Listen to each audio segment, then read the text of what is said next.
Hey church, my name is Joshua with San Fernando Chapel. I have a devotion for today, and we're going to be in Psalm 123, and the theme was Songs of Ascent. And basically what the Song of Ascent was this songs that the people would sing on their way to Jerusalem, and it was basically a Spotify playlist that they would sing.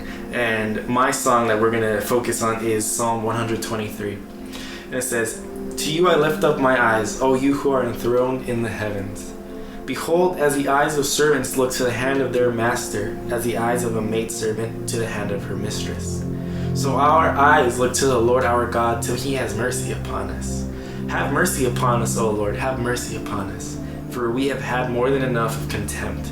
Our soul has had more than enough of the scorn. Those who are at ease of the contempt of the proud." So we're going to kind of take in what this was saying, what the psalmist was trying to get across. And we're going to start in verse 3. And it says, "Have mercy upon us, O Lord, have mercy." And we're going to stop right there. If you guys don't really know what mercy is, it's someone asking for compassion or forgiveness to someone who has the authority, the power, or the right to punish them. And so the psalmist is saying, have mercy upon us, O Lord. Have compassion, Lord. Forgive us. Have mercy upon us, for we have had more than enough of contempt. Our souls has had more than enough of the scorn of those who are at ease of the contempt of the proud. This psalmist is saying, Lord, I've had it to my limit and I can't go any further. I feel worthless and I can't go on like this anymore, Lord. I can't feel like I don't matter. Have mercy, Lord. I don't feel like I matter. And then he tells us who's kind of making him feel this way in verse 4, and it says, of the scorn of those who are at ease. So he's telling the Lord that, Lord, these people are making me feel worthless. The people who have their life together, who have their job, who have their house, who have the necessities, Lord, who have the things that they want. These people who have all these blessings are making me feel worthless, and I can't go on like this. So the psalmist is saying, have mercy.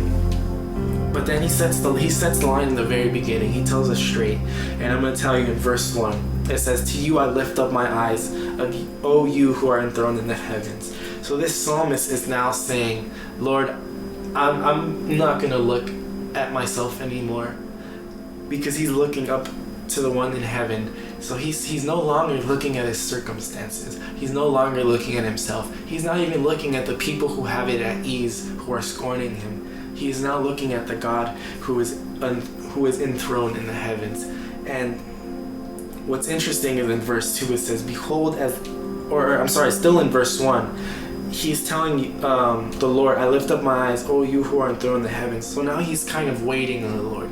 He said, Lord, my circumstances are not good, but I'm going to keep my eyes on you, and I'm going to wait for you. And he's going to wait for his mercy. And then continues in verse 2, "Behold, as the eyes of a servant look to the hand of their master, as the eyes of a maidservant to the hand of her mistress, so our eyes look to the Lord our God till he has mercy upon us." So now the psalmist has this sense of faithfulness and devotion to God, because he's saying he wants to be like the servant to a master. And back in those days, that was like a very intimate bond between a servant and the master. And now he said, Lord, I want to look at your hand, because back in those days when the servants look at the master's hand, they were waiting for him to need something. They were waiting to do something for the master when he asked. So that's what this psalmist is saying, that he wants to be devoted to God. He wants to look at God's hand so that when he moves, he'll go out and do what God wants him to do. And the psalmist knows that the master is kind of responsible, or has these three things, and I want to share with you. The first one is dependence. So the psalmist knows that the hands of the master, or God, directs, or the hand of the master provides all that the psalmist is needed. Also submission. The hands of the master directs the servant's work, and also discipline. He knows that God, or the hands of the master, corrects the servant. And it's interesting because we mentioned that he was looking up to the heavens, right, where God is, and he's saying, all right, I'm not going to look at my circumstances. I'm going to wait on you, Lord. Have mercy on me. I'm going to wait for your mercy.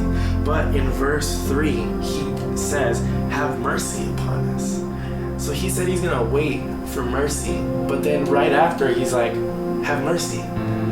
So this is a type of waiting that has to be continued. It's not just, Lord, have mercy on me, and that's it, you give up. No, he's telling, have mercy, Lord, I'm going to wait on you. And then after he asks again, Lord, have mercy on me. Have mercy on me. It's something that has to be continued. God wants us to continually ask him to have mercy on us. It's not just a one-time thing. So we know that this psalmist is no longer focused on these circumstances. He's no longer focused on the people who have everything. He's no longer focused on himself and what he doesn't have. He's now focused on the Lord who is enthroned in the heaven. And I hope you get a blessing, church, because that's how our eyes should be, especially during this time where we don't have things, we don't have necessities that we need. People are out struggling to get these things. We have to be like this psalmist and ask God for mercy. Lord, have mercy on me, and I'm gonna wait for you, Lord. And then at the same time, continue that wait and ask for mercy again. So, church, I encourage you to keep your eyes on Jesus, waiting for his mercy, continually asking for his mercy, and keep our eyes up to the God enthroned in the heavens. Blessings.